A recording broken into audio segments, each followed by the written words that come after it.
बिस्मिल्लाहिर्रहमानिर्रहीम। अस्सलाम वालेकुम नाज़रीन। सिंध हुकूमत ने तजावज़ात के खिलाफ सख्त कानूनी कार्रवाई का फैसला किया है, जिसके तहत गैर कानूनी तजावज़ात करने वालों के खिलाफ एंटी इंक्रोचमेंट कानून के तहत FIR दर्ज करवाई जाएंगी। हमारे नुमाइंदा खसूसी जावेद इब्राहिम मंगी के मुताबिक चीफ सेक्रेटरी सिंध सैयद मुमताज़ अली शाह की ज़ेर सदारत गैर कानूनी तजावज़ात के खिलाफ कार्रवाई के सिलसिले में एक जायज़ा इजलास हुआ।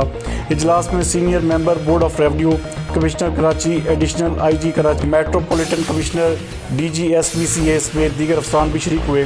इस मौका पर चीफ सेक्रेटरी सिंध सैयद मुमताज़ अली शाह का कहना था कि तजावज़ात के खिलाफ ऑपरेशन में सिंध पुलिस का अहम किरदार है, जबकि कमिश्नर कराची का कहना था कि मलीर नदी में बाड़े बन चुके हैं और मुज़र सेहत फसल उगाई जाती है। चीफ सेक्रेटरी ने कमिश्नर कराची को हिदायत की कि मलीर नदी पर बाड़े और फसल उगाने वालों के खिलाफ भरपूर कार्रवाई की जाए।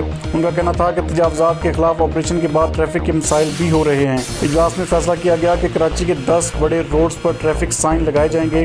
कराची में SHO मुख्तियारकार, असिस्टेंट कमिश्नर और SBSA के अफसरान भी तब्दील किए गए हैं। चीफ सेक्रेटरी का कहना था कि जो अफसर काम नहीं करेगा उसके खिलाफ कार्रवाई भी की जाएगी। मजीद इस हवाले से देखते हैं जावेद इब्राहिम मंगी की ये रिपोर्ट।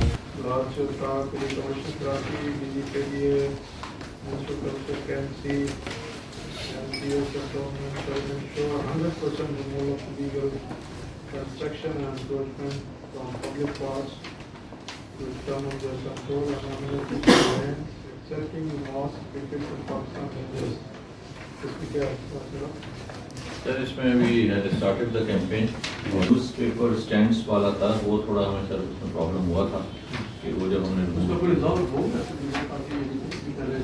जी